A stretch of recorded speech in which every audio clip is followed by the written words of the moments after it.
What is going on, Internet? Eric Van Hulst back again with another e-commerce conversations. Hope all is well on the other side of the internet. On the other side of the internet from me, Josh. Welcome, man. What's going on? Stoked to be here. Living the dream, man. Living the dream. Put Josh on the spot here. I told him we're going to do a podcast. He had no idea. But I think it's going to be a doozy of a podcast. This is your second time back on the show, right? It is. This is my second time. Yeah, stoked to be here. I was actually just recalling back when you and I were in person down in Spring Hill, Tennessee back in the day. That feels like so long ago, like probably 2019. Yeah. So because we met at the Clavio Boston, right? Yes. Yeah. Which was September of 2019. Was it? Wasn't it? Or was it 2018? Maybe 2018. I don't know. I started working at Groove, I think, in 2018-ish, 2019. They all mixed together. Probably 2019, though. Yeah. Good times. We're old dogs, man. We've been in this game for too long. For a while. We've seen the downs and the ups and the downs again. This is my 10th year in e-com. I started my weighted blanket company. I started it in 2015. Isn't that crazy? It is. I feel like an OG, but I'm only 30 years old. You can see the exhaustion behind my eyes. Yeah, you look like you're 50. You look like you're 60. Well, thanks, man. It's hilarious. Well, for the people who didn't catch the first episode, who the hell are you, and what are you doing now? Yeah, my name's Josh Durham. I'm the founder of Aligned Growth Management. We manage influencer partnerships for direct-to-consumer brands. And yeah, we just manage primarily influencer partnerships at scale for brands like Hexclad, Ridge, PopSockets, Divi, a bunch of different established e-com brands, as well as we consult with smaller D2C brands on helping them run their influencer programs in-house. Yeah, so it sounds like, those are notable brands. They're not kind of mom and pops. How are you able to establish those relationships, get your foot in the door, and take over their program? Or are you? Let me back. Are you taking over a program, or are you building the program from the ground up? It's a little bit of both, so it really depends on the brand. You'd be surprised how many established 8-figure, even 9-figure brands haven't touched influencer as a channel before. They've just grown through paid social, email, search, shopping, and getting those pillars down before they invest into influencers. So, sometimes we'll inherit a program that might have, a couple hundred influencers. Sometimes it's just like we're building it from scratch, from the ground up. So, it really just depends on the brand and what's been going on the past few years. What does the influencer space look like now? Is it a sustainable, profitable channel? Is it something that people should allocate their resources to? Yeah, I definitely think so. Obviously, you're biased. Yeah, I have an inherent bias. I think that you have to have the right expectations going into the influencer channel. I think that the influencer channel is really great at building a machine for content, organic reach, awareness, brand building that then helps your more direct response channels like paid social, email, that kind of thing. But I don't think that's the same as it was in 2015, where you could pay, $1,000 for a post, use a discount code, and see $5,000 come back. I just think those days are few and far between. And I know affiliate has its place, but it's really hard to motivate those creators to work on an affiliate basis. And so how we think about it is through the lens of an attention channel that then is going to help you grow ultimately, because we're going to get millions of views on your content with your product with the right fit creator, and then you're going to be able to leverage that across channels. So yeah, I think in terms of the landscape, there's so many different things out there now. We have TikTok shops, we have SaaS tools like Billo, or there's still the SaaS tools like Grin. There's and now we have these AI tools that can make fake influencer images. And so I think now more than ever, having a creator who's a trusted source on the internet talking about your product, and as long as they have that trust with their audience, I think that that is going to be such an important piece for each ecom brand to align themselves with the trusted source. Because I just feel like people don't trust ads as much as they might have used to, right? If they only know you from an advertisement, they sometimes need that next level of third-party trust. Can they trust the reviews that are actually on your website? Or is it helpful to have, 100 creators following the brand account on Instagram that they see, and they see that you're working with the top creators and they love your product? I think it just helps that much more into getting them to purchase. One of your recent X posts was about working with the Hexclad to generate 400 million views or impressions. Was it views or impressions or impressions? Okay. Yeah. And basically, you said at a dollar CPM, so that would be $400,000. And then you broke down the cost. I broke down the cost. I was curious how far off was I on some of those metrics, or it was pretty accurate. I was also wondering, did you do that on ChatGPT or did you do that yourself? Yeah, just big brain energy, man. Let's go. Yeah, no, you're right on the money. So basically, it was just back ending the cost and the cost of goods sold. And so I think the AOV, like you mentioned, is $400 for a retail cost. And then I think we're taking into account just their COGS. I don't have those at the top of my head, but yes, it was fairly accurate. And so we did almost 500 million views from just product gifting for them last year, which, if you consider that they did a Super Bowl ad as well for that, basically it reached 160 million people, and it cost $8 million. And I think the CPM on that was in the probably the hundreds of dollars for the CPM. So just, I don't know, it's an interesting comparison. I know that not every impression is the same, but we did 4x. We did 4x the impressions through product gifting as they did through a Super Bowl ad, which is just kind of blows my mind. At a 20th of the cost, or at a 20th of the cost, yeah, it's insane. So let's kind of walk through that strategy a little bit, because I want to get based on my napkin math, you were getting pretty good. I estimated about 120,000 impressions per influencer, which I feel like is a pretty sizable amount. Most influencers who are getting free products are probably not able to generate that kind of impression, right? Are you able to, because the AOV is $400, are you able to kind of gift that product easier? Yes. Yeah, so it all comes down to outreach, opt-in rates, and then post frequency, and then how many views per post, right? So you mentioned the 120,000. And so one of the keys, number one, Hexclad was willing to invest heavily into influencer. And that's after, the 400 million organic impressions. That was after 3 years of work. So some creators that we had gifted back in 2022 when we started working with them are still posting today. And so, yes, is it a higher AOV? Does that help opt-in rates? Absolutely. Does it help having a Gordon Ramsay as the face of the brand? 100%. But also, having a great product leads to high frequency of posts. So, it's very easy to include pots, pans, knives. My favorite product of Hexclad is actually their pepper mill. I don't know if you've experienced that yourself, but it's a 5-pound pepper grinder. It's amazing. But they basically start to include that in their recipe videos. So a lot of them are cooking creators at home, maybe lifestyle creators cooking for their family, maybe coming up with new recipes, and they use the Hexclad pan. It's not exclusively an ad, but then they're using it, on average 3 times per creator. So, you said 120,000 views per influencer. I doubt it was that high, but even if it was, if we could just get, 50,000 views per video, that's a little bit more achievable because they're each posting 3 times with the product. So it reminds me a lot of Paul with BK Beauty, how, his brushes are part of the story. They're not the main focus. And it's the main focus is cooking, and they need pots and pans to cook. So might as well get the products out there. So Hexclad, you talked about earlier in the process how influencer marketing is going to be more of a branding play. We've got 400 million impressions on a 400,000 spend.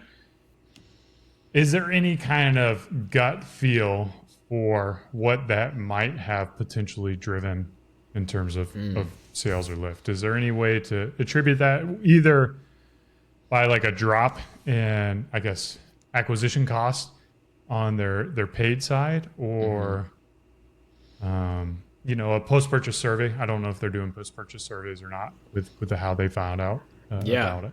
Yeah, no, that's a great question. So for sure, like number one, on the paid social side, we've handed over a lot of creators that we've gifted to their paid social team to whitelist their accounts. So some of those top creators who are making great content that might be more direct response in nature, or maybe it feels more organic in nature, that doesn't feel like an ad but does a great job selling the product, then we'll hand those over to the paid social team. And so landed on their team, actually used a lot of that content. We saw a huge ROI in terms of spend, ROAS, like all that fun stuff.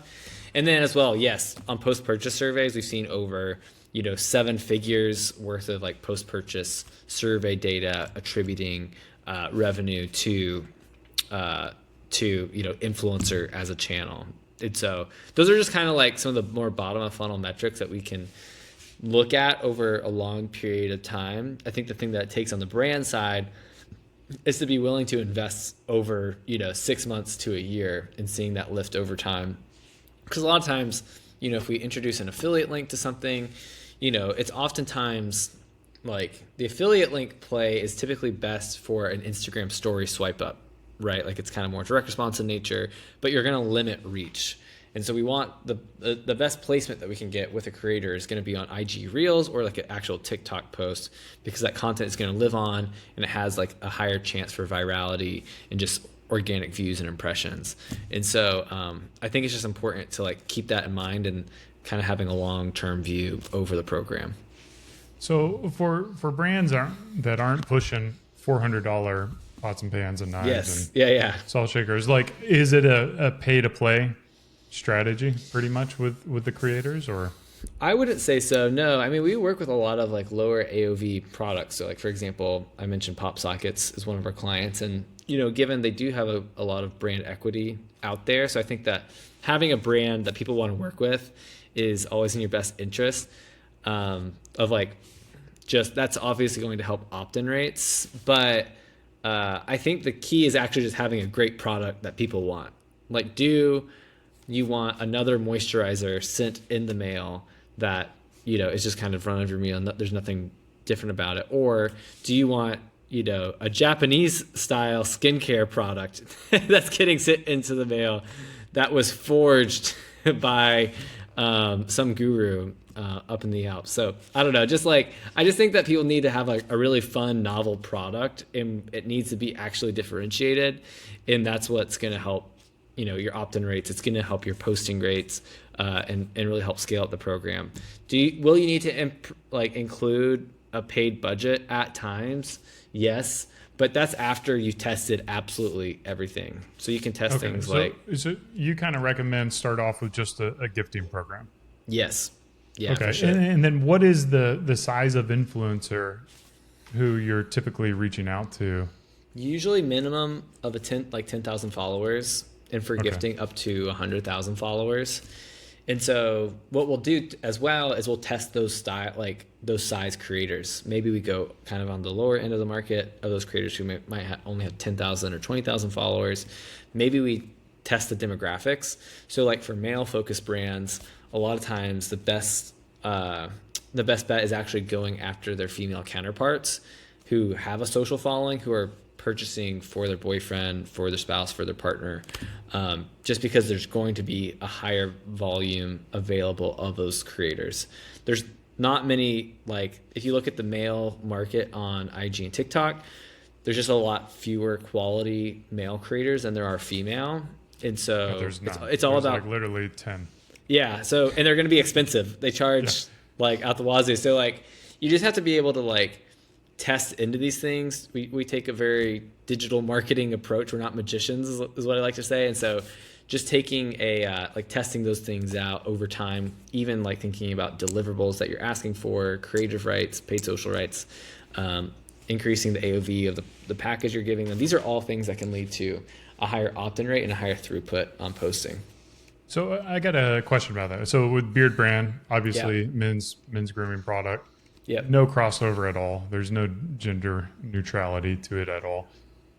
Does it make sense to, reposition the brand to speak more towards, like, if we were going to lean into the influencer strategy, does it Yeah. make more sense to reposition the brand in a way that speaks to the female buyer versus the male buyer? Because we do primarily sell to men directly, and I think that we can only get so far with that just because of the market space. Right. Um, I would imagine selling to women and selling to men, the messaging is going to be slightly different. Yeah. I mean, I would say like testing into paid social is a great first step. Like, can you hire, like, number one, gifting a female creator, getting that content back, plugging it into Ads Manager, and testing that angle, I think is like a great idea, and just seeing how that performs. And will it be different call outs for the female promoting a male product? Definitely. But, maybe some of the elements of like, oh, I love when my husband uses this product because I love the way it smells. It's like less of a comfort issue. It's more of like a scent kind of benefit. So we've done that for a couple different brands. Like Legends Apparel is one where at the time they only had male focused apparel, and like we just said, there's just so much fewer male creators out there that we went out to the female market buying for their significant other, and that just led to a lot higher opt-in rates and just a higher volume of creators we were able to work with. You were working primarily with 8, 9 figure brands.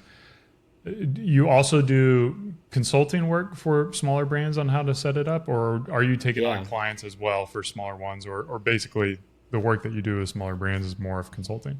Yeah, so basically what we've done is a lot of times kind of what we were talking about earlier of like when brands like to get to 8 figures as a brand, you invest in the meta, search shopping, email. That can get you to 8 figures. And oftentimes, influencer is one of those things that it might not make sense to outsource and take on a whole agency fee at that level until you're kind of at that 8 figure mark. And so for our brands that are in, maybe 1 to 5 million a year, oftentimes they want the benefits of an influencer program without the cost. And so basically what we did was we packaged up all of our internal SOPs that we use as an agency, that if we ever have a new employee come in and we need to train them up on, these are the AGM processes, they can go through this and they get trained up in like 2 weeks and they're ready to roll. And so we've done the same thing where we'll come in, we'll actually take the same playbook that we use for all of our brands, and we'll actually train their in-house social media manager. Maybe they have an influencer manager. We've even trained VAs on their team before. And we basically packaged up those SOPs, hand them over, put together a custom strategy, and we basically support them through strategy calls, Slack, really so that they can have a full-scale influencer program and gift 100 creators in the first 90 days working together so that they can get the organic reach, they get a library of content, they can use that content into paid social, and just adds that next level of trust to their brand. So yeah, that's just something that we do for the right brands. What does that investment look like, that training program? Yeah, so usually that's just $5,000 like up front, and then it's like $500 a month ongoing as long as you need the support. Yeah. And so a couple questions like that, I would imagine, I don't know if it's in the SOP or not, but like, what is going to be the ideal candidate for someone to run this program, like to do the outreach? Do you want kind of a salesperson who's like a hunter, or you Yeah. want someone who's just chatty? Like, walk me through. Like, I mean, Chatty. It's going to be typically like someone who has their pulse on social and creative. So this is usually only takes about like 5 to 6 hours a week for them to manage this at the scale. So it's usually going to be like the social media manager, for example. Maybe you're an assistant to the CMO or director of marketing. Even the director of marketing can manage it.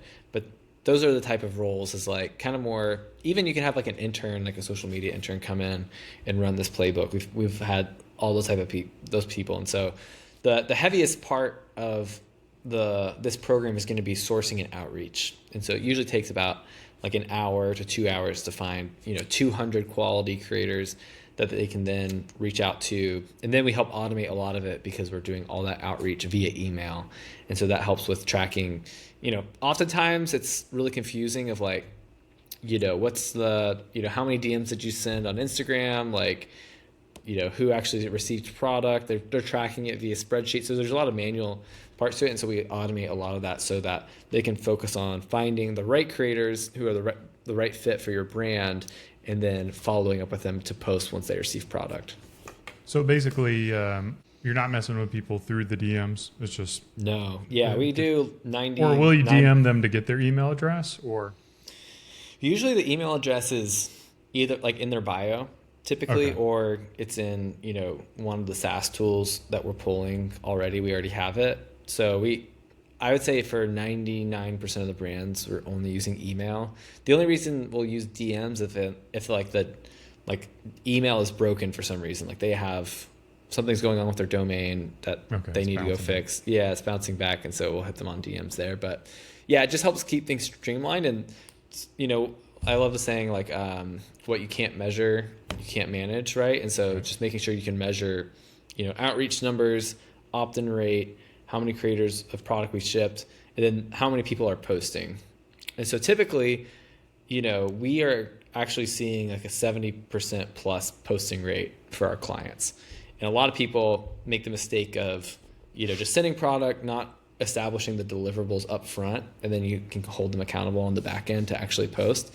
And so we're able to achieve that just through just how we've structured our programs.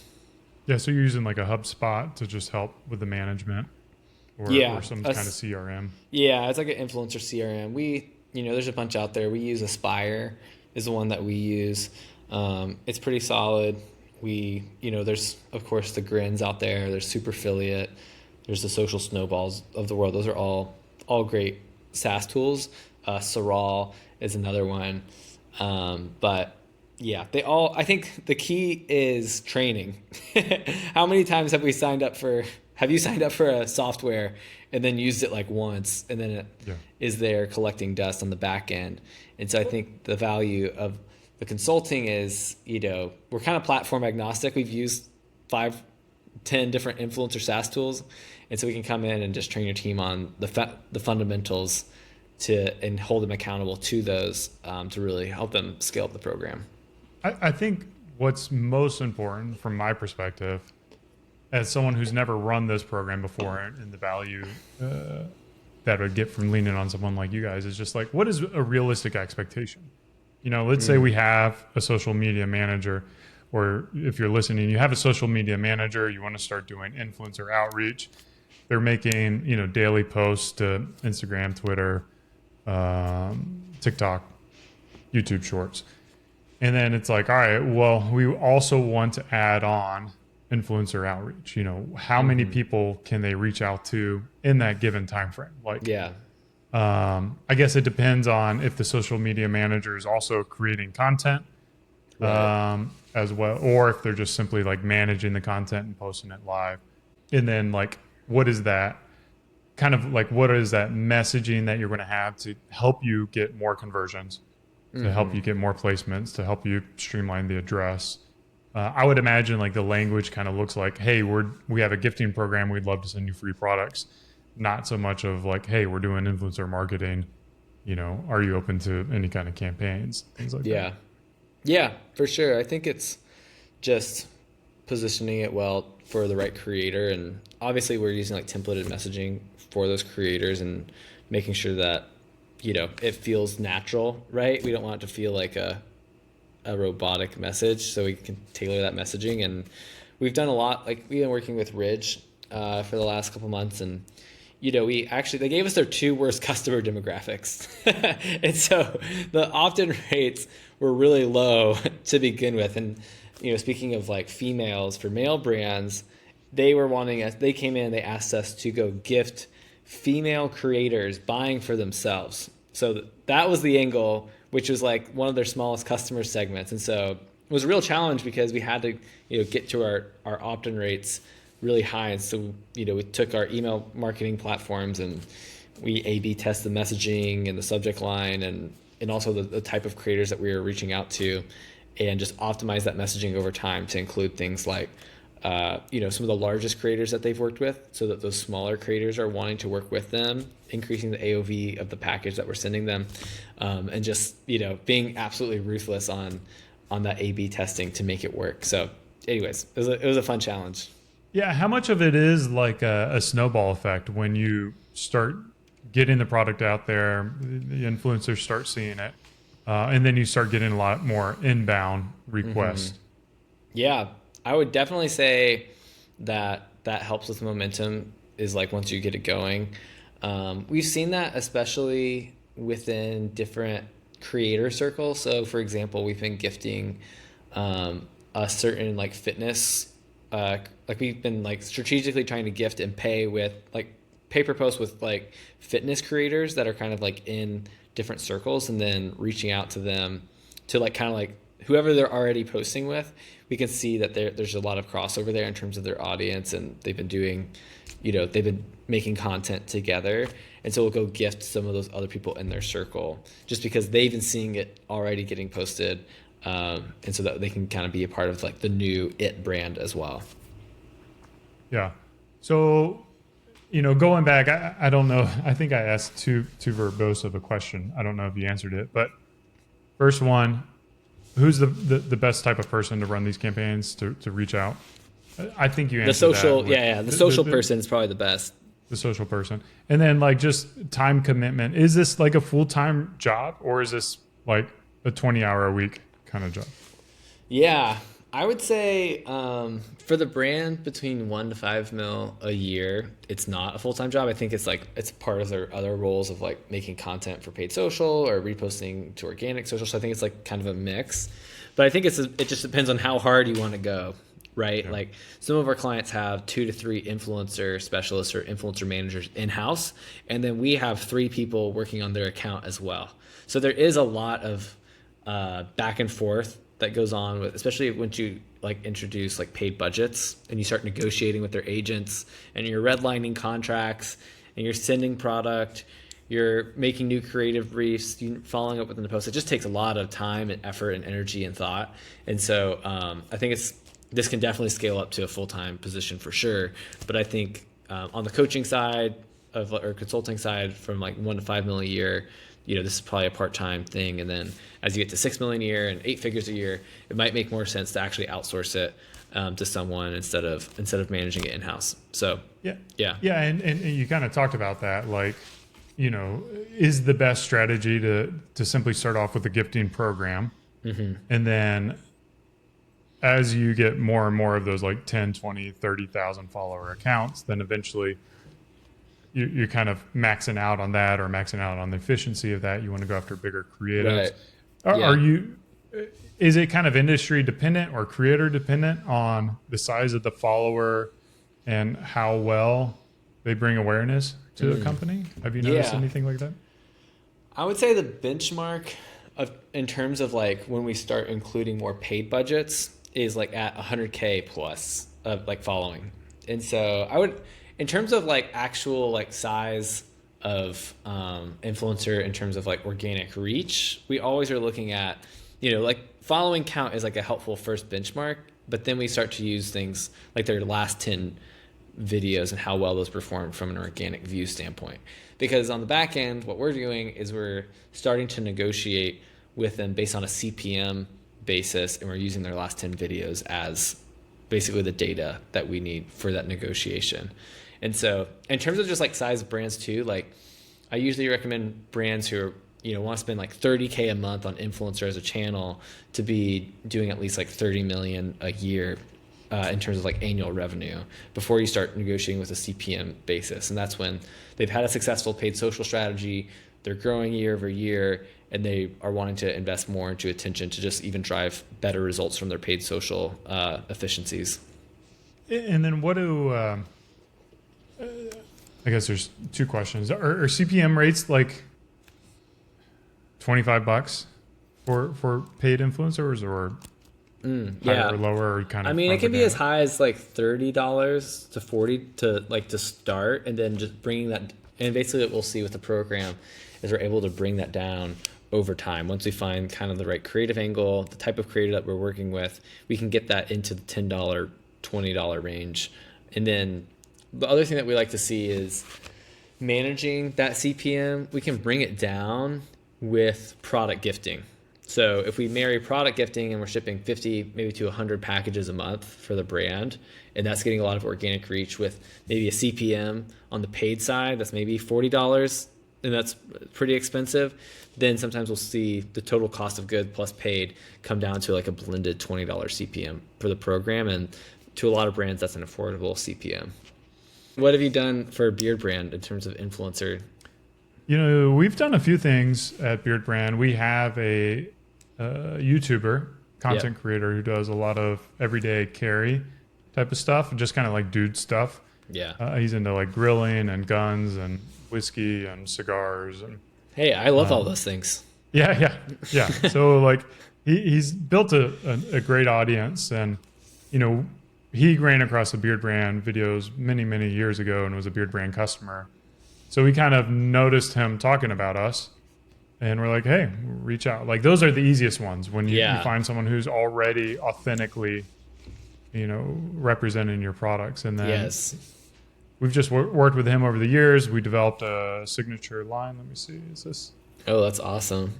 It's called Bold Fortune, and we pay him a commission on the sales of those products. So it's kind of morphed into a larger thing. But he's kind of like I would love to have 10 guys like him, but I don't know if there's 10 of them out there. Yeah, that's the best. Yeah, we were just actually one of my clients had Joe Rogan was like one of their first customers, which is crazy, and we were just trying to negotiate a deal for his podcast sponsorship because of that. It was like when you have someone that's like has a certain level of authority or influence, it's already a customer. It's like the best place to start. Did he land that?